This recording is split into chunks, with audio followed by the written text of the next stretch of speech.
Hi, I want to talk about a secondary contact force, what we call friction.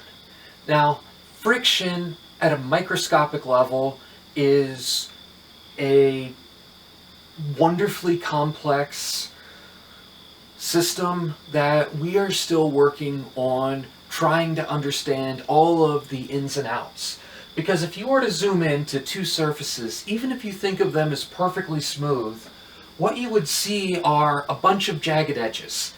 And in some places, those jagged edges get close enough where they effectively weld together between those two surfaces.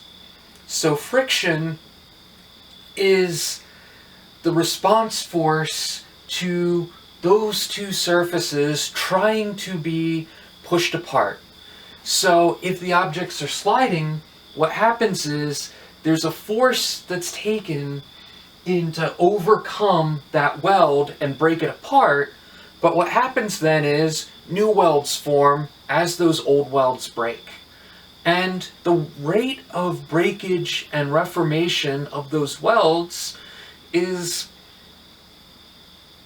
not very well tied at all to the speed of those objects. In fact, it's practically independent of the speed, at least over everyday speeds. Now,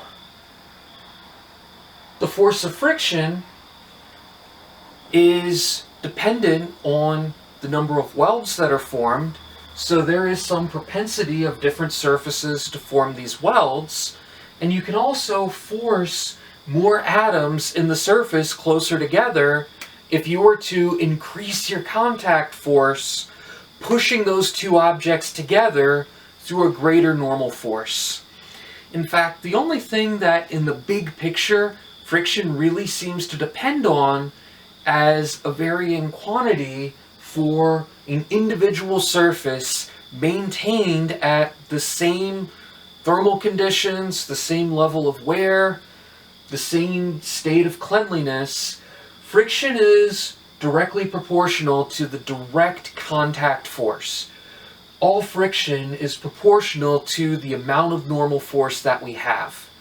And there's a constant of proportionality to tell us the amount of friction available compared to the size of the normal force.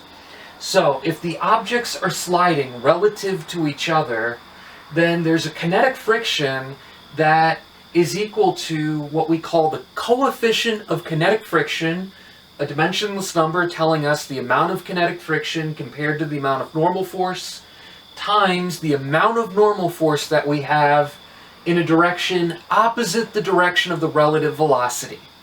And that relative velocity depends on which surface we're looking at, because Newton's third law applies here as it applies in all scenarios. Object 1 we might think of as a box sliding across the floor, and if object 1 is sliding across the floor to the right, then the force of friction, kinetic friction on object 1, would be pushing backwards because the slide from the perspective of object 1 is in that direction. Now, for object 2 is perceiving the relative motion differently. If object 2 were to say it's moving, object 1 is standing still, then its relative motion would have its friction being exerted forward. So for the case of object 2, the force is the same because it's the same contact, same proportionality. Newton's third law says it has to be the same, but object 2 would feel that force of friction in the same direction as the relative motion. And while it kind of seems a little backwards or counterintuitive that if something is sliding forward, try and think about if you've ever tried to walk on a carpet that's on a really slippery floor, where there might be friction between your feet and the carpet, but there's no friction between the carpet and the floor. So you step on that rug, and then you start sliding across the floor with your foot and the rug both moving together. because that friction beneath the rug and the carpet isn't there, so you're able to sort of scoot along that rug. It's moving forward with you, but there's not that additional force at that second surface. Now, if the objects remain stationary to each other, then there is a maximum available what we call static friction. Static means stationary.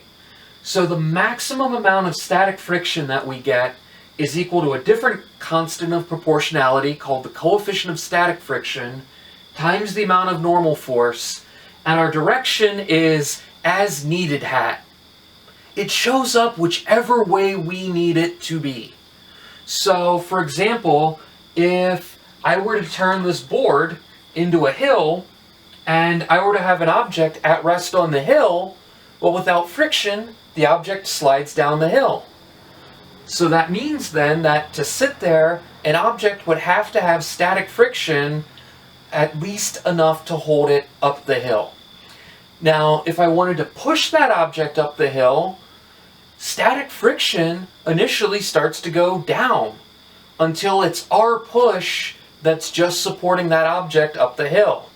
And then as we keep pushing harder, that static friction is going to change direction, working against our push until eventually we can overcome the maximum amount of static friction that could be pushing against us and overcome that gravitational force that wouldn't be canceled by the normal force from the hill, and then we're able to get that object sliding. Which is why if you've ever tried to push a car uphill, holding it in place on a hill isn't too bad. Static friction will help you, but getting it going is really bad, and then keeping it going isn't as bad, but you still have to overcome that kinetic friction and push against that uncanceled part of gravity as you try to push that object up that hill. Thanks for watching.